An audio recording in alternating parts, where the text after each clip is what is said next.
La Voz del Derecho presenta Debates constitucionales. Los grandes temas de la actualidad dentro y fuera de Colombia, con repercusiones en el derecho público y en la actividad estatal, las garantías y los derechos analizados por especialistas.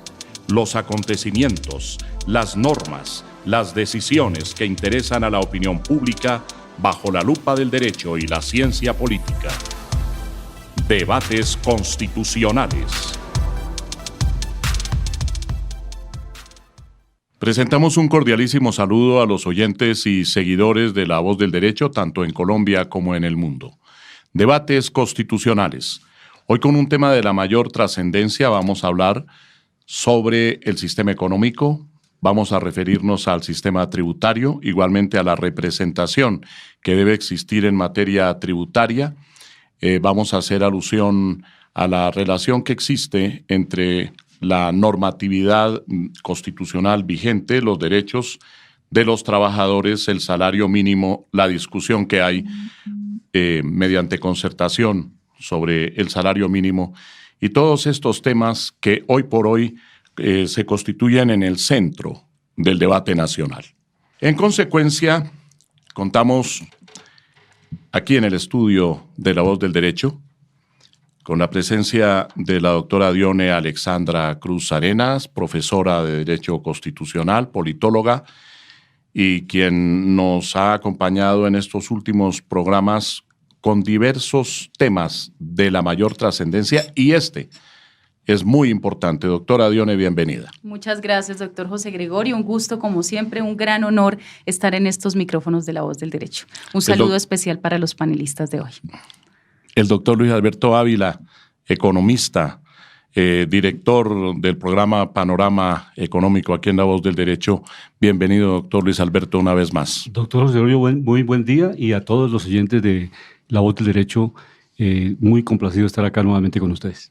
Y Verónica Laverde, quien es comunicadora, y bienvenida, Verónica. Muchas gracias, doctor José Gregorio. Un saludo a nuestros panelistas y, por supuesto, a todos los oyentes y seguidores de La Voz del Derecho.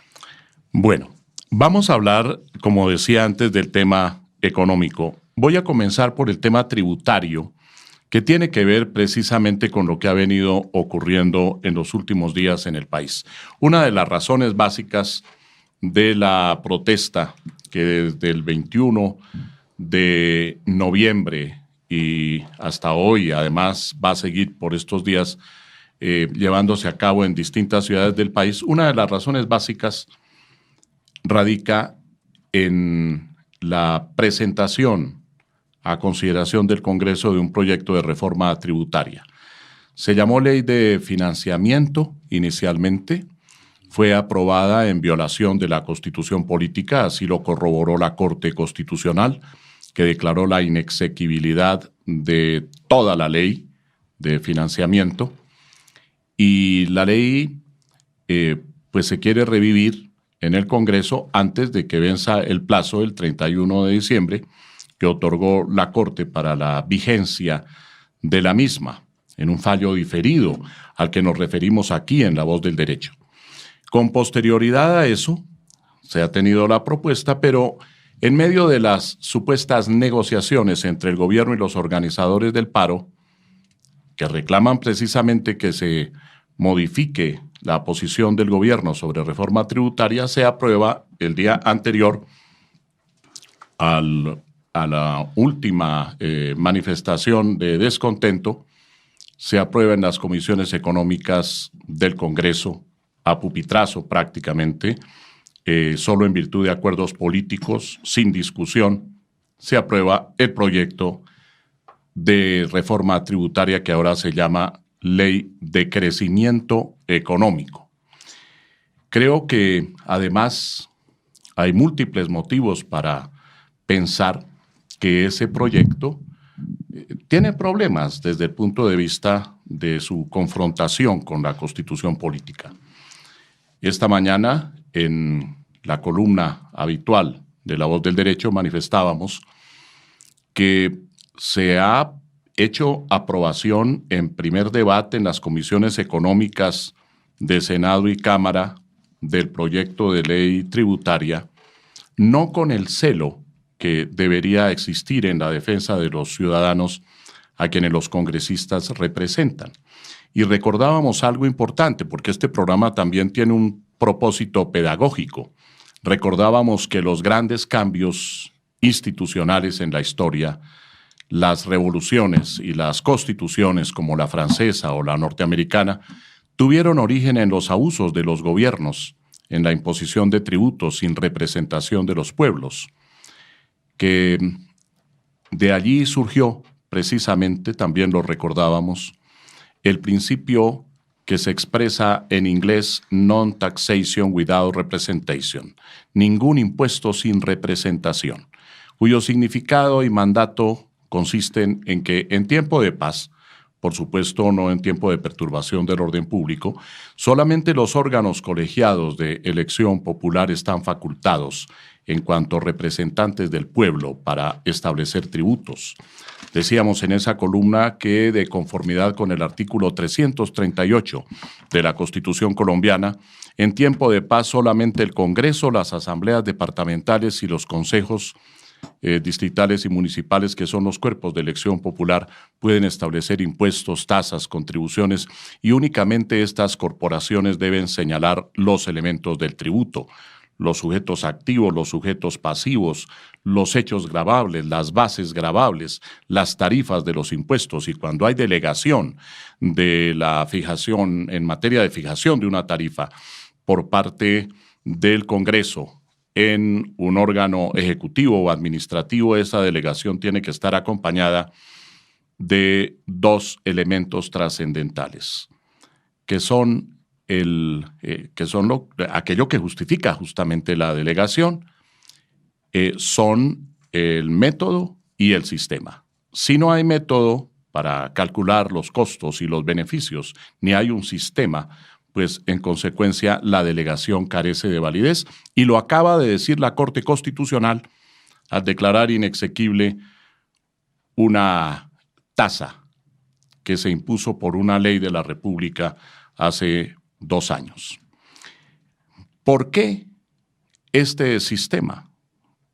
¿Y por qué lo estamos planteando en este momento? Y lo vamos a dialogar aquí en debates constitucionales en La Voz del Derecho, por cuanto se supone que los integrantes de esas corporaciones, Congreso, asambleas, consejos, defienden en materia tributaria a sus electores. Y la pregunta es, ¿se cumple en Colombia ese principio, doctora Dione Alexandra Cruz? Qué buena pregunta, doctor José Gregorio. Creo que hemos empezado por el camino correcto, siempre sustentados en nuestra Constitución Política del 91. Ese es nuestro soporte fundamental en todas las decisiones que adoptemos en Colombia. Y tal vez, doctor José Gregorio, sea buena oportunidad para pedirles encarecidamente a nuestros dirigentes políticos, económicos, sociales, en todos los ambientes, en los medios de comunicación, que leamos la Constitución del 91, que nos apropiemos de la Carta Política, porque pareciera que estamos muy distantes de lo que plantea la Constitución. La Constitución nos dice, en efecto, como su merced ha señalado sabiamente, que los sistemas tributarios tienen que regirse por esos principios de justicia, de progresividad, de equidad. Cuando nosotros analizamos el IVA, solo el IVA, el impuesto de valor agregado, vamos a entender que es un impuesto absolutamente regresivo porque lo aplicamos a todas las capas de la población sin distingo de su nivel adquisitivo, de su poder, digamos, de ingreso, de su capacidad de compra. Bueno, pero va a haber 3 días al año en donde no hay que pagar IVA. Claro, doctor José Gregorio, que es una medida realmente, podríamos denominarle pañitos de agua tibia frente a una crisis muy profunda. Lo primero que tenemos que evaluar es qué ha significado, doctor José Gregorio, el aumento de 3 puntos en esta tarifa, pasando del 16 al 19%. Ese aumento de esos 3 puntos generó una tremenda recesión económica. Y hoy lo estamos viendo en los famosos indicadores de productividad del país. O sea, hay que analizar muy bien lo que está pasando. Pero estoy de acuerdo, coincido, doctor José Gregorio, en que el Congreso de la República, por lo menos mayoritariamente, sabemos que en el Congreso hay diversas posturas frente a esto, pero el Congreso, la planadora, las bancadas mayoritarias en el Congreso no están leyendo a la ciudadanía, no están leyendo las angustias que tienen los ciudadanos. Ni están representando como tendrían que representar al pueblo. Claro, los intereses de la gente. Y cuando hablamos de la gente nos referimos a los sectores populares, a las clases medias, porque resulta que pareciera que estamos representando los intereses de los grandes capitales. A la hora de revisar este proyecto de reforma tributaria, vamos a encontrar que les estamos quitando a las grandes empresas, no a las pequeñas, no estamos hablando de las MIPYMES, de las micro, de las pequeñas, de las medianas empresas o de las famiempresas o de los locales comerciales, de la gente más humilde que con gran esfuerzo levanta sus familias y sus negocios. Estamos hablando de los grandes conglomerados económicos del país, de los grandes capitales. Y resulta, doctor José Gregorio, que lejos de estos indicadores de productividad, de utilidad, de crecimiento, de rentabilidad, las supersociedades nos decía más o menos en el primer trimestre de este año, haciendo la valoración de lo que fue el 2018, que las 1.000 empresas más grandes de Colombia habían reportado utilidades por el 50%. Entonces, cuando vemos esta reforma y nos dicen vamos a hacerles nuevamente exención de 9 billones de pesos a estas empresas que están bien, que pueden contribuir al país, que pueden desarrollar esa finalidad social y ecológica de la que nos habla la Constitución del 91 o lo que otros denominan la responsabilidad social empresarial. Y no lo hacemos, sino que por el contrario cargamos todavía más a esas clases populares y a esa clase media, pues realmente, doctor José Gregorio, para resumirle la respuesta a su pregunta, no estamos acatando la Constitución. Y podríamos incluso aseverar que esta reforma, como va, es una reforma inconstitucional. Desde el punto de vista formal, yo creo que es inconstitucional. Si se sigue aprobando, ya se aprobó en un primer debate a pupitrazo, es decir, sin seguir los por un acuerdo político que se tradujo en una decisión inmediata. Sin dar una posibilidad de debate. Hubo un discurso muy importante del doctor Iván Marulanda, miembro del Partido Verde. Esa manifestación del doctor Marulanda fue muy importante, pero no representó el debate que ha debido darse sobre todo el articulado que se estaba aprobando. Claro, eso en cuanto al procedimiento, pero desde el punto de vista formal, claro, pero de fondo puede haber inconstitucionalidades y ya en su momento habrá de pronunciarse sobre en particular la Corte Constitucional. Sí, señor. Pero yo le quiero preguntar al doctor Luis Alberto Ávila, desde el punto de vista económico, ¿es cierto sí o no que en este momento se requiere una reforma tributaria? ¿Es cierto sí o no que el gobierno de todas formas está obligado a modificar el actual esquema tributario o podrían las cosas quedar así? En otras palabras, doctor Luis Alberto, ¿hasta qué punto tienen razón los organizadores de la marcha en pedir el retiro del proyecto de reforma tributaria y hasta qué punto tiene razón el gobierno en que puede necesitarse esa reforma tributaria? Bueno, cuáles serán sus características es algo diferente, pero ¿necesitamos esa reforma tributaria en este momento, sí o no? Realmente lo hemos analizado en varios programas y no se necesita la reforma tributaria si logramos controlar la evasión. Si logramos, por ejemplo, recuperar las regalías que no le están pagando y al atacar país. la corrupción. Y atacar la corrupción. Entonces, hay recursos suficientes. Ecopetrol tiene 11 billones de utilidades. En fin, hay bastantes fuentes de recursos actuales que las puede utilizar el gobierno y no acudir a la reforma tributaria. Esa es una primera opción. La otra situación es que la reforma tributaria, como está planteada, no se va a recaudar más ingresos para el Estado. Por el contrario, lo acaba de comentar la doctora Diony, si se le hace descuento de 9 billones a las grandes empresas, pues ahí tienen que buscar compensar esos descuentos con más impuestos al trabajo. Claro, porque esos 9 billones que los perdería el Estado a favor de las grandes empresas. Exactamente. Y tienen que recuperarlos, con los trabajadores de Colombia. ¿Y cómo lo recupera? Pues con impuestos al trabajo. Y ahí es donde justamente no hay crecimiento económico, porque el crecimiento económico es cuando le entregan a la gente mayor capacidad de compra. O sea, cuando el mercado va creciendo, a eso se llama crecimiento económico. La siguiente fase es cómo se distribuye el crecimiento económico. Si no hay crecimiento con distribución, no hay desarrollo. La Constitución establece que el sistema tributario tiene que ser equitativo, tiene que ser razonable, tiene que ser progresivo y tiene que ser justo. Equitativo, responder a la equidad. Un sistema razonable, responder al principio de razonabilidad, a la razón, que es lo que tiene que imperar en el seno de toda sociedad.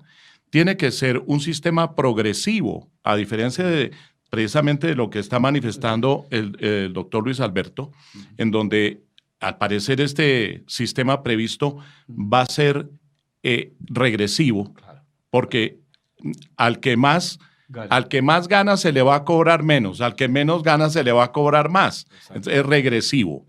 Es un sistema regresivo, contrario, por lo tanto, a la Constitución. Y es un sistema injusto, en consecuencia. Es correcto. Porque si la justicia es, como decía Ulpiano, la constante y perpetua voluntad de dar a cada uno lo que le corresponde, aquí no le están dando a cada uno lo que le corresponde, sino que le están quitando lo que le corresponde. ¿No? Doctor Luis Alberto. Esa es la esencia, esa es la esencia. Y veamos un marco internacional, o sea, ¿qué está pasando en el mundo?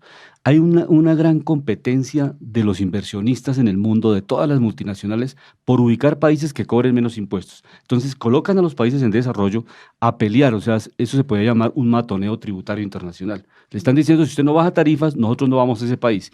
Y lo están haciendo los inversionistas extranjeros. Entonces, eso ha llevado a que el Fondo Monetario Internacional, al que el Banco Mundial, les esté diciendo a los países, mire, hagan reformas tributarias en las cuales ustedes le hacen exenciones a estas multinacionales porque nunca van a llegar a su país, porque mire, hay otros países que están cobrando menos. Inició Estados Unidos bajando los impuestos. La política tributaria del presidente Trump es idéntica, o sea, nosotros copiamos ese modelo. Quitarle a las multinacionales impuestos con el propósito de generar empleo. Pero en la praxis lo que uno ve es que no todos los empresarios tienen proyectos alternativos y están generando gran empleo de gran calidad en los Estados Unidos. Se está generando empleo en Estados Unidos, pero no de la calidad. Es un empleo muy, muy de bajo salario. De tal manera que lo dicen varios autores, la distribución del ingreso en Estados Unidos no se está dando. La equidad que usted está hablando, doctor José Gregorio, no se logra, porque si usted le quita a los poderosos impuestos y después el Estado no tiene recursos como invertir en lo social, le quita la salud, le quita la educación, porque hay descompensación de ingresos al Estado. Entonces, lo que dice la doctora Dione es verdad. Estamos violando la Constitución, porque si no es un sistema equitativo, si no es justo, si no es progresivo, si no regresivo, pues es un sistema inconstitucional. Yo quiero escuchar también las inquietudes que a este respecto tiene Verónica Laverde antes de ir al descanso que necesitamos aquí o a la pausa en La Voz del Derecho. Adelante, Verónica. Bueno, muy a propósito de la vulneración de estos principios del sistema tributario, es que yo pienso que a posteriori se puede declarar la inexequibilidad, no solo de forma, sino de fondo, y es que estos principios de origen constitucional tienen su sustento en el interés general y en procurar un desarrollo del Estado desde el punto de vista económico.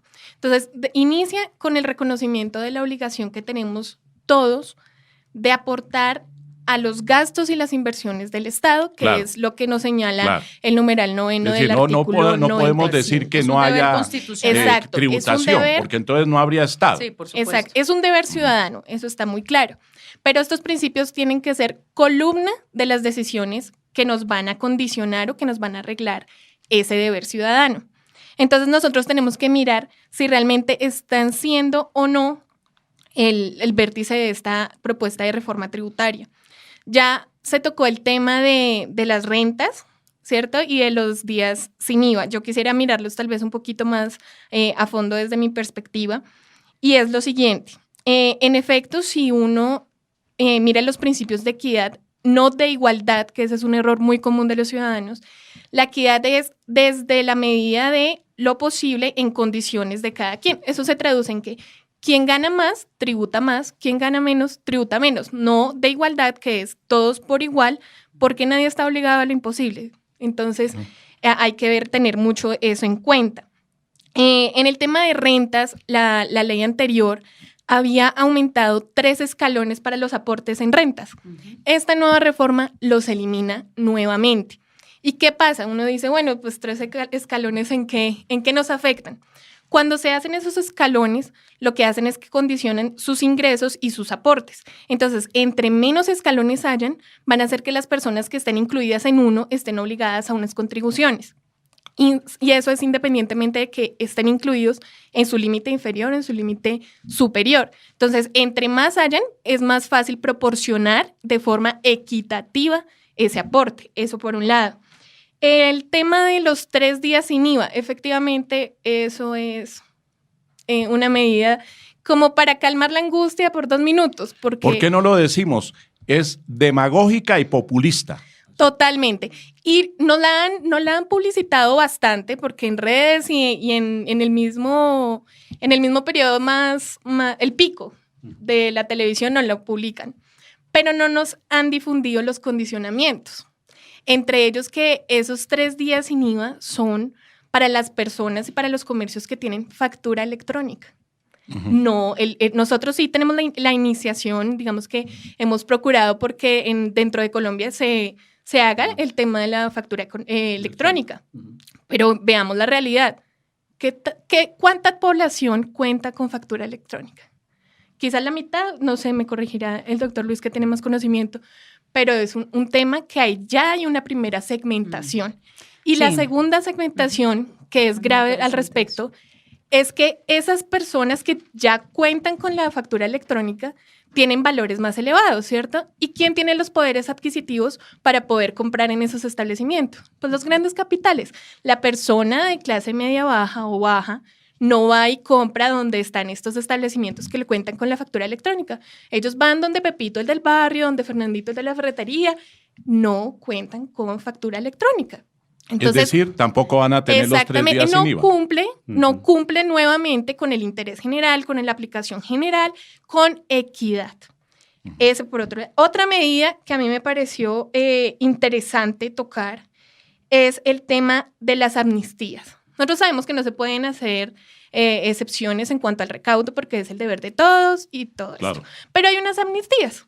Entonces, la ley que se declaró inexequible lo que decía y lo que tenemos actualmente es que esas amnistías tienen un límite del 40%, ¿cierto? Esta nueva reforma la elimina totalmente. ¿Y eso quién favorece nuevamente? A los grandes capitales, porque ellos pueden destinar parte de sus ingresos a los AFCs, a los aportes voluntarios a fondos de pensiones. Y eso es por una simple razón, tienen cómo hacerlo, porque después de haber empleado su ganancia para sus gastos, queda un resultado que pueden invertir en otras cosas, mientras que el ciudadano promedio o clase baja, pues no me gusta clasificar con temas de clase, pero digamos que sirve para tener un contexto. Clase media baja, clase baja, no tiene un restante después de haber asumido los gastos básicos necesarios y moderados que las familias necesitan. Entonces ellos no pueden invertir en eso. Esta medida, de nuevo, no es equitativa, no es de interés general.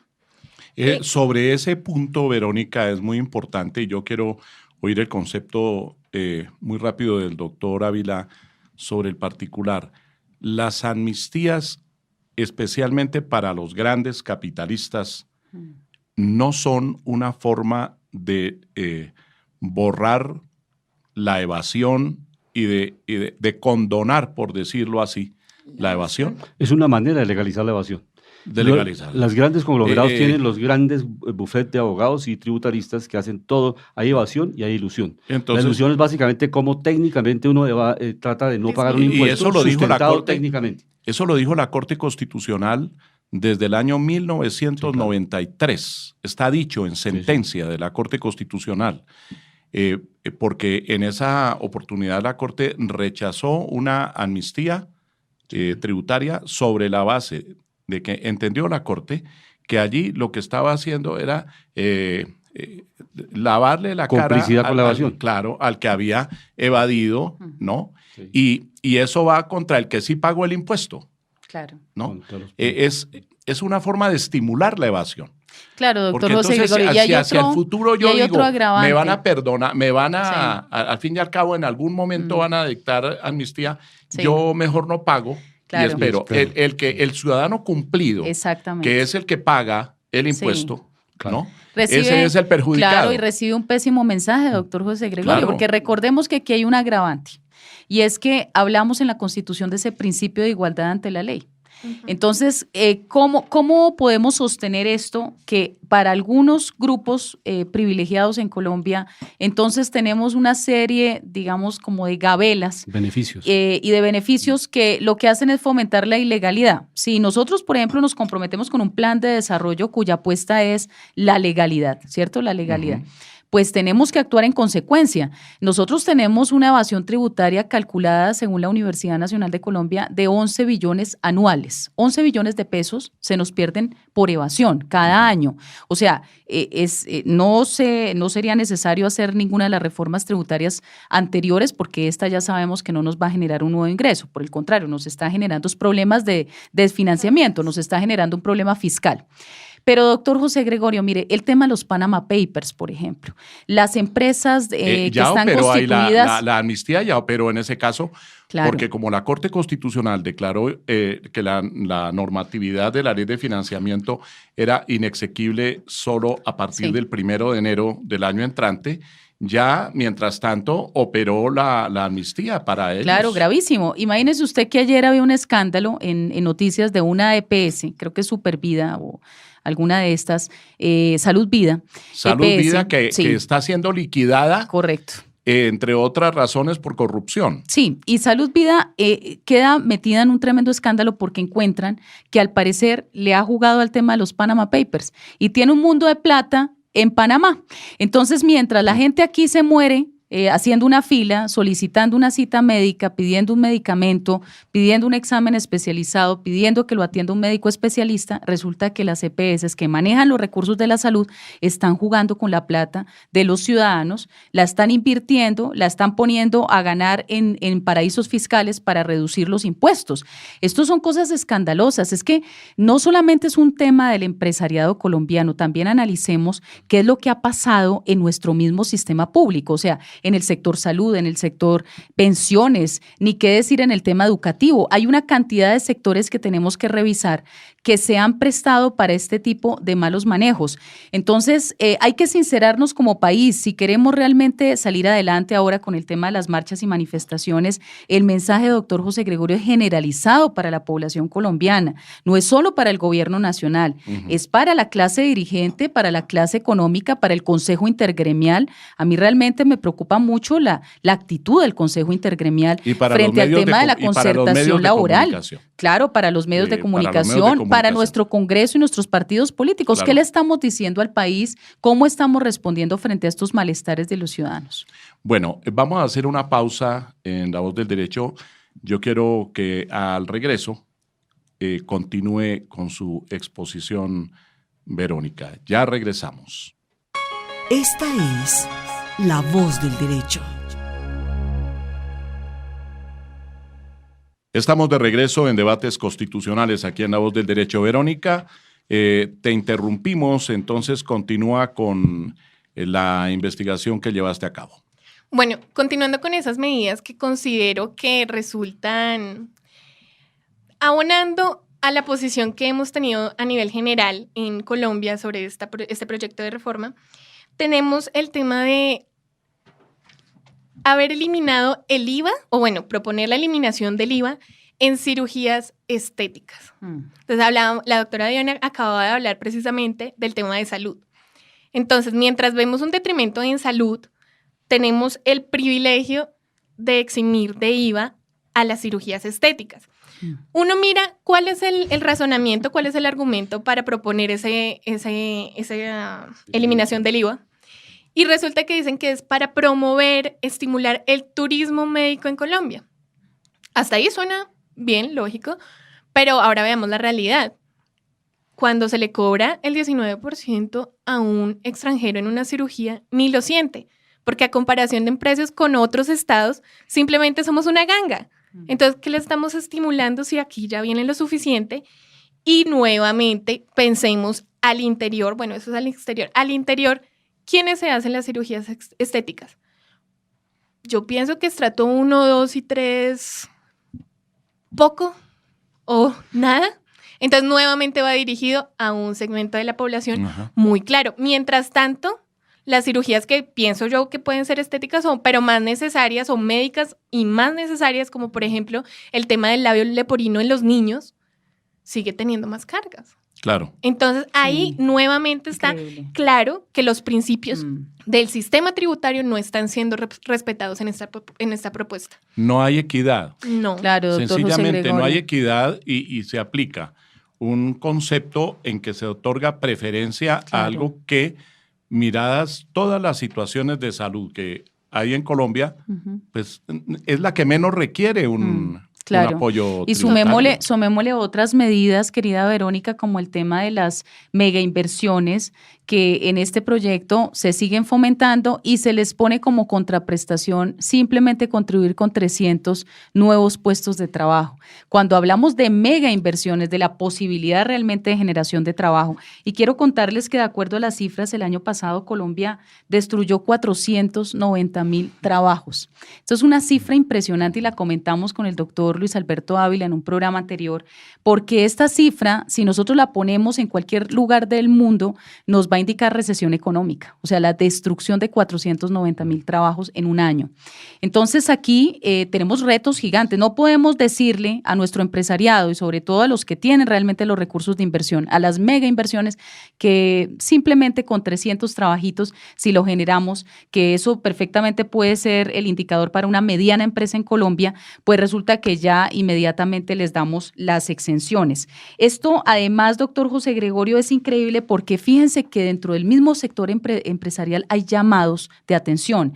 El señor Mario Hernández hacía un llamado de atención hace unas semanas muy interesante, invitando a los empresarios a pagar de manera más justa, más equilibrada, a compartir las riquezas que se han logrado en buena parte gracias al esfuerzo de los trabajadores, porque Colombia es un país comparativamente con América Latina que trabaja bastante. Los colombianos están trabajando por encima de la jornada laboral de las 8 horas diarias. Hay sectores de nuestra economía donde la gente trabaja 12 horas, ¿no? 14 horas. Algunas personas se doblan en turno. En el caso de los taxistas, son personas que viene el pico y placa y se doblan en turno para lograr compensar el ingreso que no van a percibir en esos días. Así que el reto en materia laboral, doctor José Gregorio, es enorme y llegamos a la mesa de concertación pues con un indicador de productividad que realmente desluce, ¿no? Nos dice el DANE, porque aquí hay una controversia gravísima en el país en este momento, y es que cambiaron la manera de hacer el cálculo, la metodología, ya no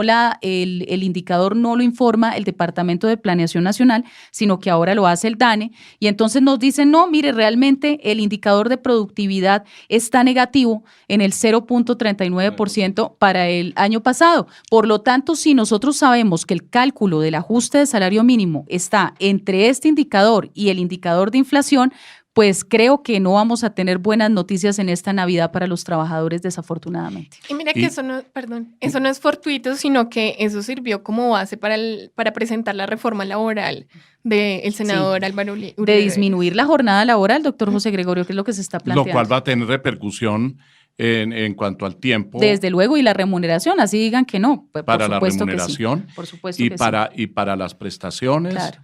Y eliminan sobrecargos. Y pero además, bueno, ese proyecto fue retirado. No, ese proyecto ya pasó su primer debate, doctor. Ya pasó Lo que pasa es que gracias a las marchas que están pasando en Colombia por el paro nacional, se retiraron 3 artículos, el 5, el 6 y el 7, que eran los que hablaban sobre el tiempo parcial y la contratación por horas de jóvenes y de adultos mayores. Y de bajar la remuneración de los jóvenes al 75% del salario. Imagínate. Entonces, pero sigue presente reducir la hora, el horario, la jornada laboral semanal de 48 a 45. De forma progresiva, dice que primero una hora el primer año, 2 horas el segundo y 3 horas el Otra tercero. inconstitucionalidad, doctor José Gregorio. Pero mira la particularidad, y es que dentro de eso, los jóvenes son los que estamos llevando mucho más el impacto. Claro. ¿Qué pasa con los jóvenes? Los de 15 a 17 años pueden trabajar máximo 36 horas y hasta las 6 de la tarde. Y los adolescentes, que no establece, digamos, que cuál va a ser el límite de edad del adolescente, sino que lo dicen simplemente mayores de 17 años, adolescentes mayores de 17 años, van a tener un máximo de 40 horas y hasta las 8 de la noche. Uno ve la realidad y un muchacho que está trabajando a esa edad, usualmente es porque está estudiando de día, trabaja de noche y si no, no puede estudiar. Así de sencillo. Y adicional a eso, dice que eso es para que los empleados no tengan que cargar con la obligación de pago de horas extras, o de recargos nocturnos, dominicales, ni festivos. Entonces, no solo reduce la opción de que un joven se pague la educación, sino Claro. que si trabaja más, que sabemos que el empleo acá no es simplemente cumplir las 8 horas diarias, sino que usualmente uno trabaja más y no le pagan las horas extras, acá los tienen exentos. Está regulando derechos fundamentales y restringiendo derechos fundamentales. Entonces esto debería Sí, señor. tramitarse como ley estatutaria desde Claro. el punto de Sí, vista claro. formal, pero también desde el punto de vista material, lo que dice la doctora Dione, es algo regresivo desde el punto de vista de las garantías. Claro. Y la Constitución en el artículo 53 establece como uno de los principios mínimos fundamentales el de remuneración según la calidad y cantidad de trabajo. Entonces la Constitución sí prevé que la cantidad de trabajo puede ser mayor, depende no solo de la capacidad que tenga la persona, hay unas personas que tienen una gran capacidad de trabajo, tienen que ser remuneradas proporcionalmente a esa capacidad mayor que tienen, pero deben tener la libertad de esforzarse más, si quieren, para obtener mayores beneficios, pues Claro. es el estímulo al trabajo. Pero mira, sí. imagínate que el argumento suena nuevamente divino. Dice es que no hay motivación en los trabajos. El DANE nos dice que tenemos una puntuación pésima en términos de productividad. Queremos darle más espacio a los trabajadores con sus familias porque las 3 horitas son suficientes a la semana. Entonces, ese es el argumento. Pero cuando uno se pone a ver el tema de motivación y de productividad, si ese fuera el horizonte al que apunta esta propuesta, no se hubiese propuesto exonerar de pagos a los empleadores porque simplemente calidad de vida tiene que ver con los ingresos que recibe el trabajador. Y 2, la motivación y la productividad también está ligado en muchos estudios a nivel nacional e internacional con teletrabajo. Quiere motivar al trabajador, quiere ahorrar gastos y quiere aumentar productividad. Teletrabajo. Obviamente hay labores y hay trabajos que no lo permiten, pero aquellos que lo permiten y lo han probado indican que los trabajadores Sí. se motivan más, producen más y gastan menos.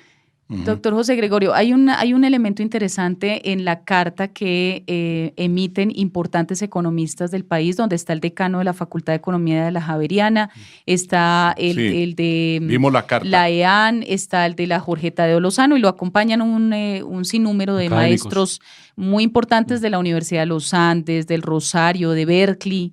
Bueno, hay universidades extranjeras allí muy prestigiosas. Y ese elemento creo que es lo que también Verónica nos está señalando. Tiene que ver con ese principio de equidad, justamente, que no se ve en este momento en nada de lo que estamos haciendo, ni en el tema de la reforma laboral, ni en los anuncios sobre el tema pensional, ni tampoco en esta reforma tributaria. Si nosotros nos atenemos a lo que han sido las últimas reformas tributarias en Colombia, todas ellas han apuntado a lo mismo, es quitarle cargas a los empleadores para que supuestamente aumentemos el trabajo, pero no ha ocurrido. Lo cierto es que no ha ocurrido, doctor José Gregorio. Lo cierto es que nosotros estamos hoy con un indicador de desempleo de 10.3%, que es un indicador escandaloso. Si en Chile hoy hay manifestaciones, quiero contarles cuál es el indicador de desempleo en Chile. El 7%, doctor José Gregorio. Y observe cómo está la gente allá. El 7%, nosotros manejamos el 10.3%. Comparemos, el salario mínimo nuestro es 823,000 pesos. El salario mínimo en Chile es 1,200,000 pesos. Ellos ganan 400,000 pesos más que los colombianos y miren la situación en la que están. Esto para decir, para quienes consideran que las marchas no son necesarias, que para qué movilización, que cuál es el sentido de eso. No, hay una cantidad de justificaciones para esta realidad. La informalidad en Colombia está por el orden del 47% de nuestra economía. Si nosotros tuviéramos un empresariado socialmente responsable, pues esta informalidad no sería tan cuantiosa, numéricamente no tendría tal peso y tendríamos la oportunidad realmente de reclutar a las personas para los trabajos, pero de una manera digna, decente, doctor José Gregorio. Es lamentable cómo las nuevas generaciones ya no tienen en su léxico las palabras primas, cesantías, prestaciones en general, seguridad social integral, cajas de compensación. Yo me pregunto, la gente en Colombia que no tiene trabajo o que es informal o que no tiene realmente un contrato a término indefinido, ¿cuáles son las vacaciones que le puede dar a sus hijos ahora que entramos a la época de Navidad? de término de año. ¿Cuáles son las vacaciones que le podemos dar a nuestras familias cuando realmente ni siquiera se accede a una caja de compensación? Doctor Ávila. Analicemos el circuito económico. ¿Cómo quieren los empresarios tener capacidad de compra a la gente cuando le programan una vida laboral intermitente, con ingresos bajos? O sea, es imposible. ¿Quién puede acceder a una vivienda Con para incertidumbre tener 15 laboral. años cuando hay incertidumbre laboral? No tiene una programación de ingresos a 15, a 20 años, la persona está completamente desarticulada del mercado. Entonces, esos son los elementos claves por los cuales al comienzo el doctor José Gregorio comentaba del modelo económico. El modelo económico, junto con el consenso de Washington, son dos cosas fundamentales. Ellos implementaron perfecto los principios, o sea, cero déficit fiscal, privatización de las empresas, que el Estado no intervenga. Todos esos principios están reflejados en la reforma tributaria. En la medida en que el Estado se está aislando de la educación, aislando de la salud, aislando de todos los actores, el Estado no hace ninguna presencia, de tal manera que ahí está el mercado y el mercado no puede generar equilibrio macroeconómico. Es el Estado con su intervención el que genera el equilibrio macroeconómico. En esa es una discusión bien interesante. Si los principios económicos sobre los cuales está montada la reforma tributaria son del consenso de Washington y el modelo neoliberal que ha dado durante los últimos 25 años resultados negativos, no esperemos nada positivo, porque las políticas que uno implementa con principios negativos no pueden ser positivas. Doctor Ávila, ¿tiene sentido entonces esta reforma tributaria ante el Estado social de derecho? No, Esta contra- reforma está en es contravía. un desarrollo del No. Estado social de derecho. No, está en contravía, justamente porque se ratifica. Digamos, el mismo Estados Unidos, el presidente Trump reconoce, por ejemplo, bajar aranceles que para fortalecer la economía, pero la estrategia de un Estado, doctor José Gregorio, en cualquier parte del mundo es mejorar estratégicamente su educación para colocarla de escala mundial. En la medida que hay más innovación, mayor número de científicos, mayor número de doctores, en todas las investigaciones de gran nivel, ese país está generando productividad, lo que estaba comentando Verónica. Si el país empieza a tomar medidas puramente de maquillaje, eso no realmente no está estimulando a las empresas, les está protegiendo en el corto plazo a las empresas, pero les está generando una gran incapacidad de competencia mundial. Total. Porque no tiene la gente, porque es el recurso humano el estratégico para hacer un cambio estructural del país. Cuando la educación es costosa, como pasa en Estados Unidos, cualquier estudio en Harvard, en Yale, es muy costoso y la población no accede.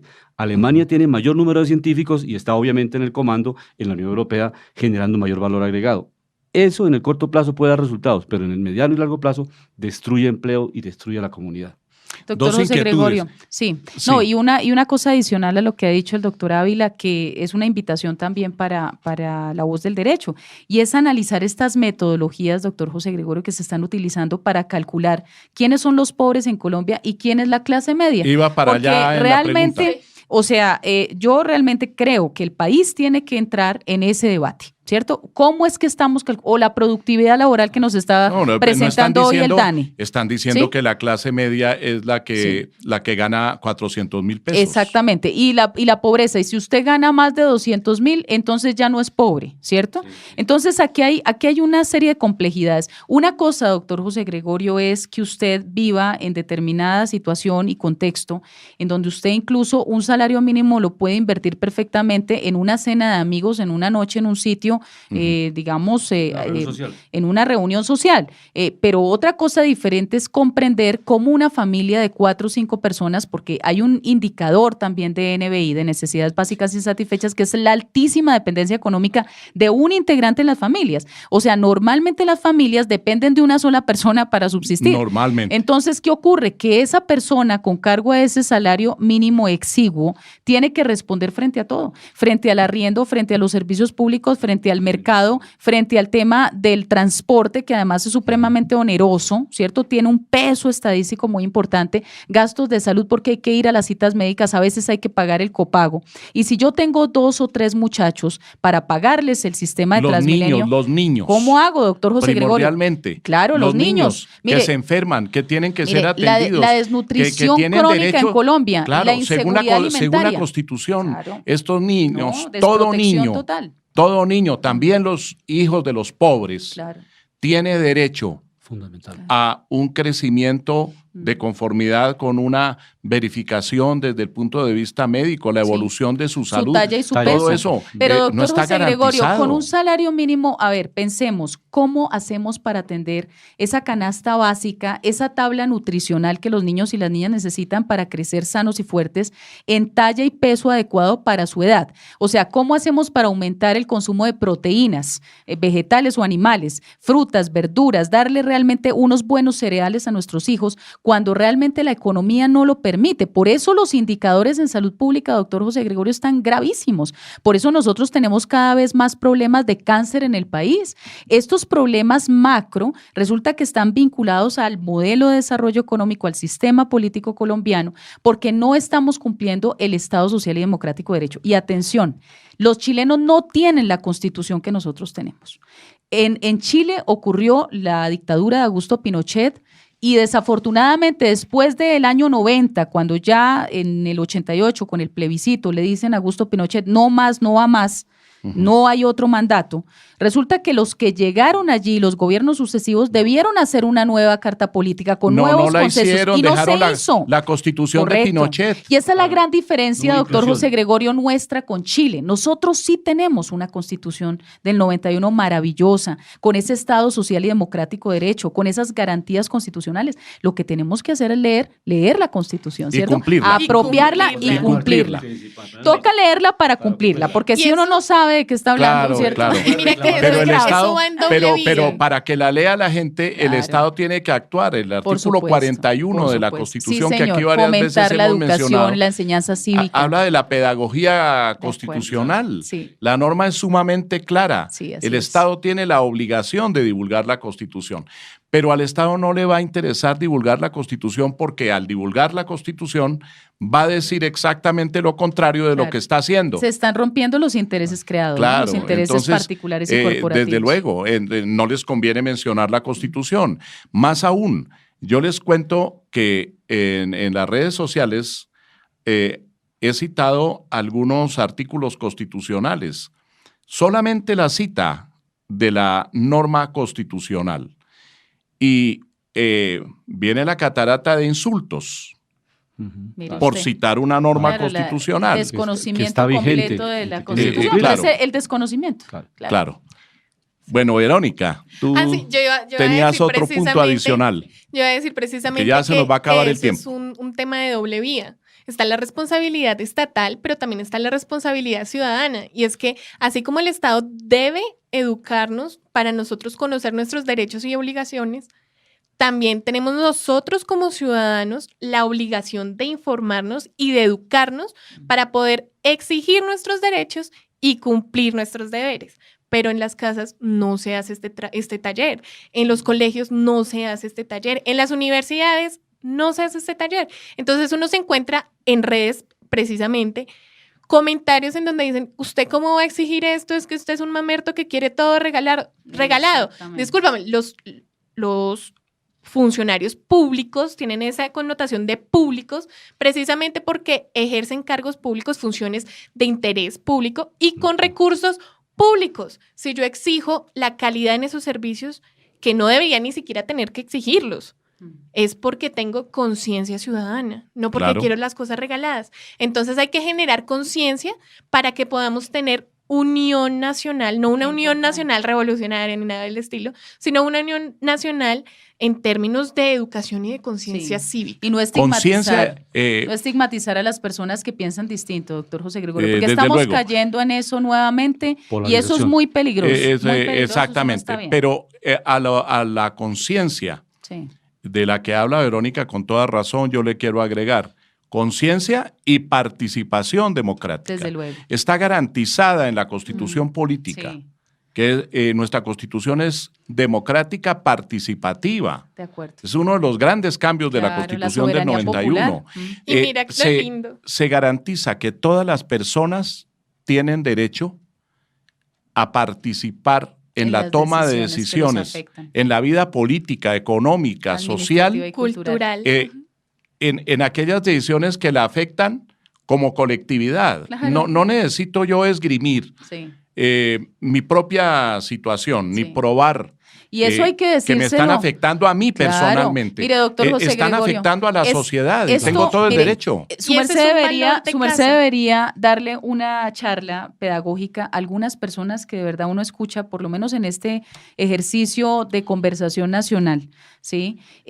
Por lo menos la representación que el gobierno ha definido para sostener estos diálogos me preocupa, porque la actitud no es la actitud de un Estado democrático participativo, No es. que reconoce esa vocería legítima.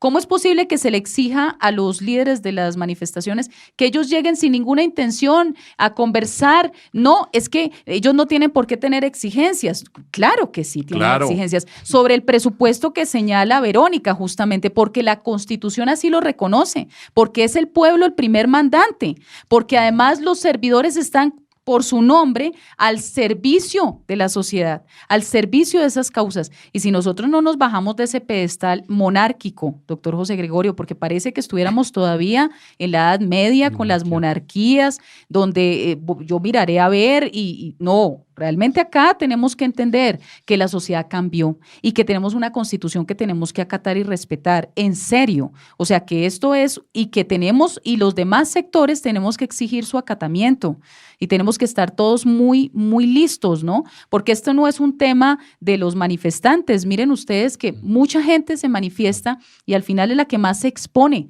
Cuando la gente se va a las calles, tristemente esta estigmatización a la gente la están fichando, le están tomando fotos, están mirando a ver quiénes son los líderes que encabezan las manifestaciones. Realmente es grave porque esto nos recuerda, doctor José Gregorio, las épocas del estado de sitio, cuando sucedían cosas, ¿no?, oprobiosas que eran desafortunadas. No, el país ha cambiado y realmente por lo menos desde estos micrófonos de La Voz del Derecho, nosotros sí tenemos que hacer un llamado al acatamiento, a la observancia del cumplimiento cabal de nuestra Constitución del 91. Y que se respete la participación. Claro. Es que eso lo es que hemos escuchado últimamente, cuando el gobierno dice, voy a dialogar, los convoco para que dialoguemos, fuera de las conversaciones, tiene dos áreas, creo. Una que es de conversaciones, que yo no sé para dónde va, y otra área que es supuestamente de diálogo con los organizadores del paro, pero de una vez les dice, hay unos temas que no discuto, por Dios. Inamovible, sí. Bueno, doctor Ávila. No, yo quiero ver un poco la perspectiva, o sea, desde el punto de vista político, qué está pasando en el país. O sea, ya se ve una convergencia de los sectores de lo que hablaba Álvaro Gómez, el régimen se está cerrando. Entonces los partidos tradicionales ya están haciendo convergencia para aprobar la reforma tributaria, a pesar de que va en contra de los principios que defendieron en la primera fase. Ya la hicieron. Son hechos políticos y la perspectiva es que se va a radicalizar. Vamos a tener una protesta permanente, o sea, el próximo año va a continuar la protesta, porque los sectores sociales que no tampoco están identificados estrictamente como la izquierda, sino son los sectores de la comunidad que se están expresando a través de esas protestas. Entonces, se va a radicalizar.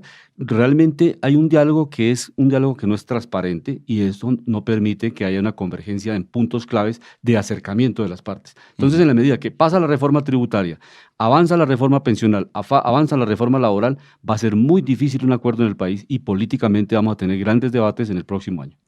Y protestas van a continuar. Sí.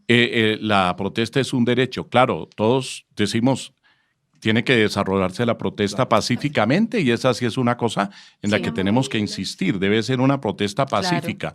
Pero ya inclusive se está descalificando lo del próximo domingo, que es una protesta con música. Sí. Pero ya están diciendo que no. Sí, no, eso es que no se puede. Es la expresión artística frente a un país que está reclamando. La expresión artística. Claro. Hay muchas formas de participar. Y lo que está pasando en Francia. Libertad de expresión. Mire, doctor José Gregorio, realmente no se entiende. O sea, sí hay preocupación por las pérdidas del país, económicas, comerciales, que ascienden a más de $1 billón.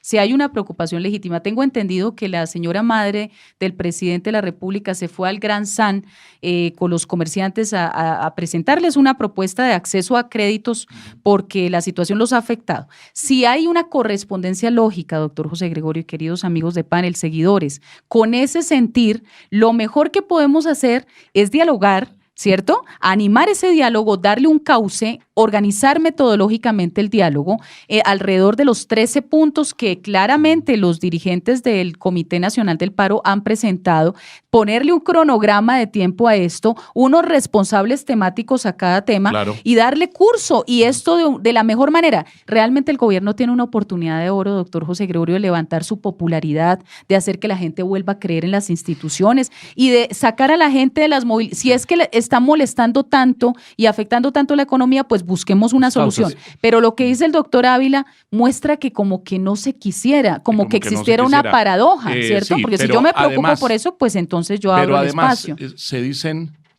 cosas como esta. Han manifestado, es que ya hay unos puntos como la reforma tributaria que no nos corresponde como gobierno. No, eso por le favor. corresponde Si a otras ramas del poder público.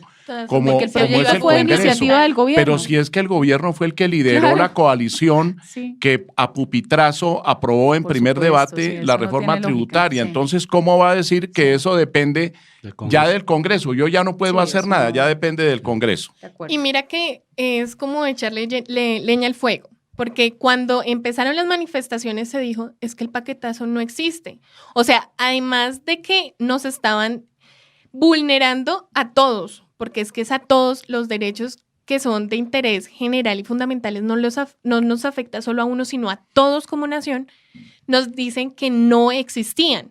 Entonces, además de hacer esto, tienen el descaro de decir en cámaras y hacer publicidad para que se desacredite a los locos que salen a la calle por algo que no existe. Y mira, hoy estamos hablando justamente de cómo sí existen esos proyectos de reforma. Bueno, llegamos al final de nuestro programa. Yo les agradezco muchísimo, doctora Dione Alexandra Cruz, doctor Luis Alberto Ávila, querida Verónica Laverde, muchísimas gracias. Una magnífica investigación y vale la pena que sigamos adelante dentro de otro día o no, tal vez el año entrante, ¿será? Tal vez el año entrante. Cerramos el año. Tal vez, no, este es el último programa de debates constitucionales. Entonces, hasta 2020, feliz Navidad, un saludo especial a todos. Y un próspero 2020. La Voz del Derecho presentó Debates constitucionales. Los grandes temas de la actualidad dentro y fuera de Colombia, con repercusiones en el derecho público y en la actividad estatal, las garantías y los derechos analizados por especialistas. Los acontecimientos, las normas, las decisiones que interesan a la opinión pública bajo la lupa del derecho y la ciencia política. Debates constitucionales.